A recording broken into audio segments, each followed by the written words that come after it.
Hello and welcome. Today Dan is playing his Depala Dwarves and Vehicles deck. I'm playing Imoti, Cascader of Nonsense. Nathan is playing Yarok with all the enter the battlefield effects. And Joe brings Nikya with big mana creatures. If you enjoy the video, please leave a like and consider subscribing. Now if you're ready, let's go! Dan plays a mountain and a soul ring and passes. I play a forest and happily suspend my only one drop in the deck with Search for Tomorrow and pass. Nathan plays a flooded grove and passes. Joe plays a sheltered thicket and passes. Dan plays a clifftop retreat and Magda brazen outlaw and passes. I remove a suspend counter from Search for Tomorrow, play a forest and pass the turn.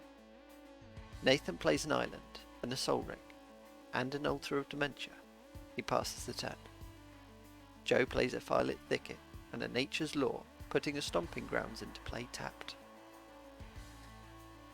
Dan plays an ancient den, then dwarven blast miner, and his commander, Depala. Dan attacks me with Magda and creates a treasure when Magda's ability triggers. I have no blocks and take 2 damage. Dan then passes the turn.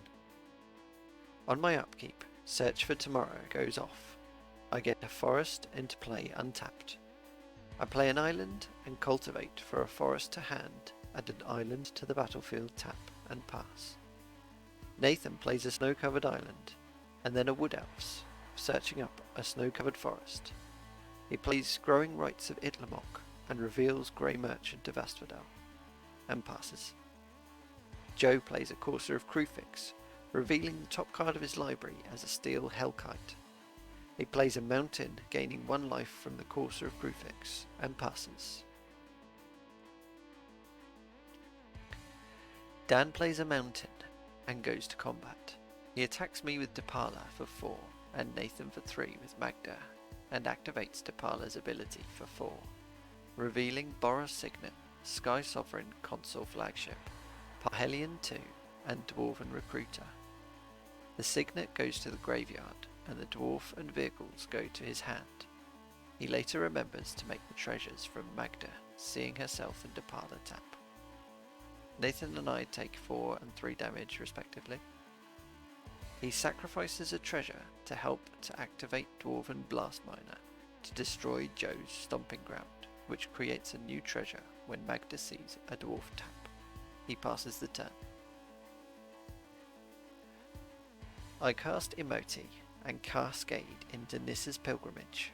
With the spell mastery requirement met, I get 2 forests into my hand and a forest into play tapped. I play a forest and discard a forest and pass the turn. Nathan plays an erratic portal, then a woodland cemetery and passes. Joe plays a mountain, gains 1 life from the Courser and passes with Zertar Druid on top of his library.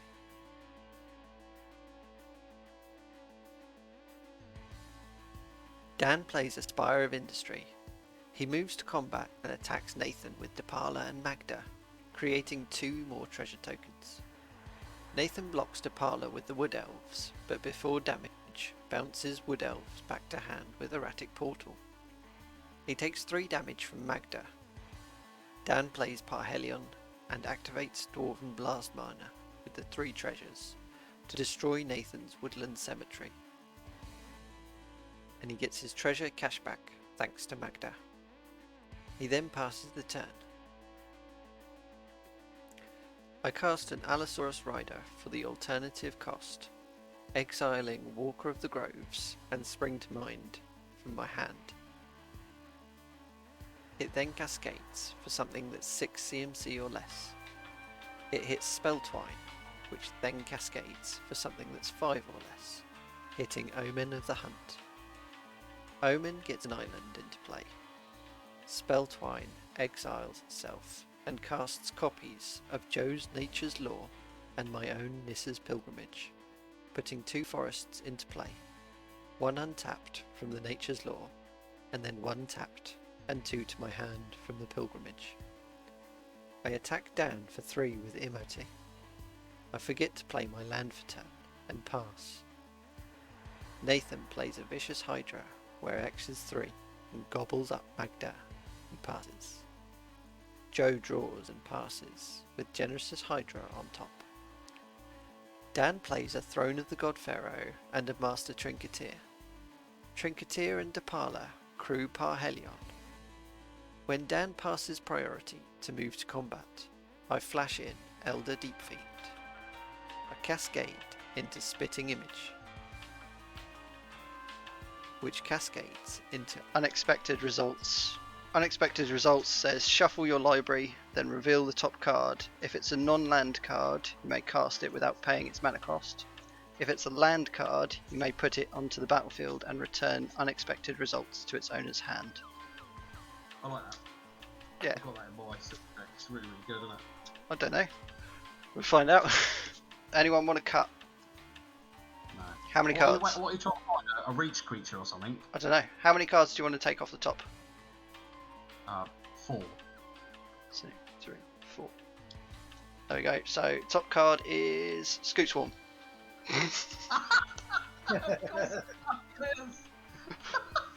Why did you cut, you dick?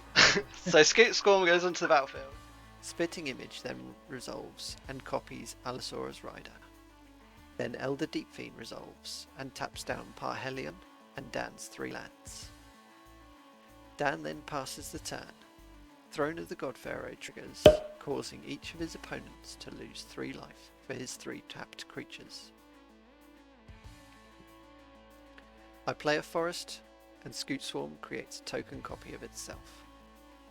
I evoke an Aether Snipe, cascading into Nevinyrral's Disc. Aether Snipe then resolves, and I bounce the original Scoot Swarm to my hand. Aether Snipe self-sacrifices to the evoke trigger. I attack Dan and Joe, each with a 12/12 Allosaurus Rider. Joe takes the damage, and Dan blocks with his Blast Miner. Pass. Nathan plays a Llanowar Wastes, and then a Reclamation Sage, destroying Nevinyrral's Disc. He replays Wood Elves and searches for a forest, and passes. Joe draws and plays Command Tower from the top of his library, revealing Beastmaster. He then casts Nikya and passes the turn. Dan plays a Sky Sovereign console flagship and shoots the Scoot Swarm token with its ETB. He plays Gearshift Ace and then a Mizium tank. Trinketeer, Depala and Gearshift Ace all crew the Parhelion 2. Dan attacks me with the Parhelion 2, getting 2 angels that are also attacking me. I now respond by casting Sakashima's Protege, causing 2 cascade triggers, one from itself and one from Imoti. I cascade with Imoti into Thrix, and then cascade from the Protege into Kodama's Reach, getting an island into a tapped, and one into my hand.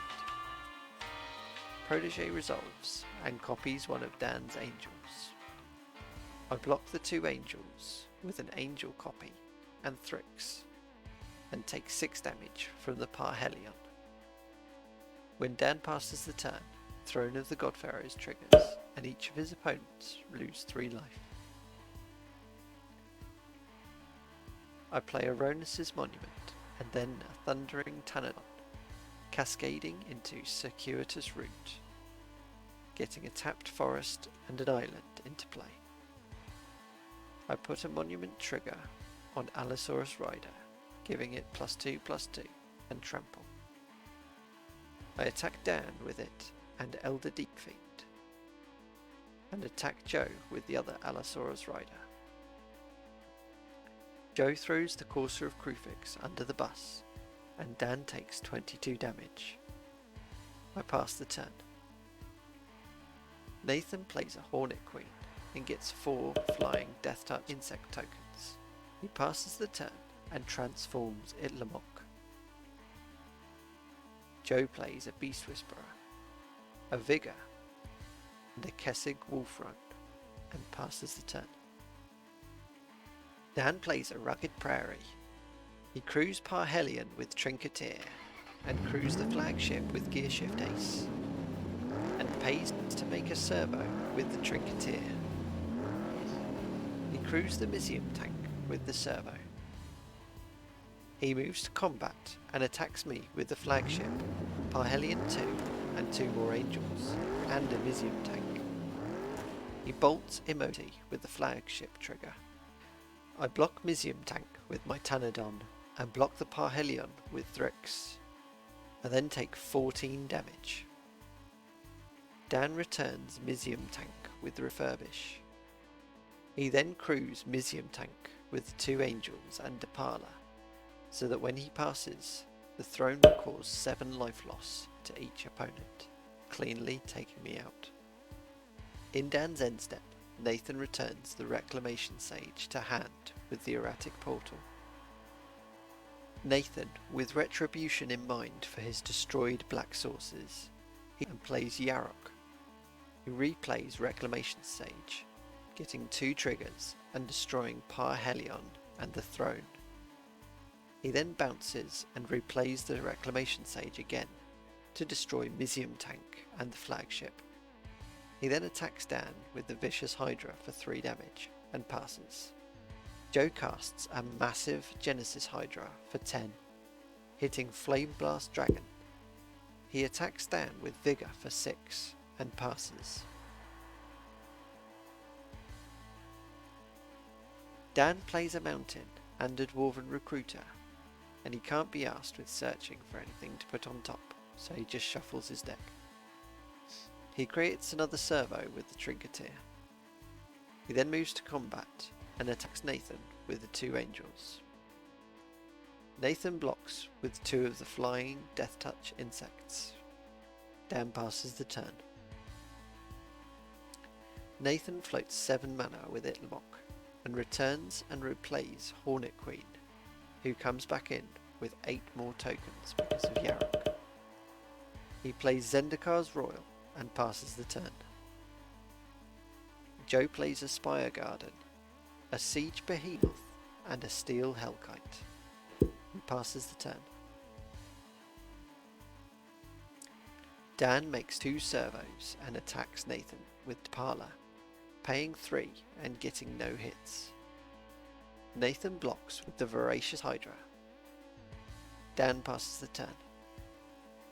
Nathan floats 15 with Itlimoc and evokes Shriekmaw, destroying Nikya and Genesis Hydra.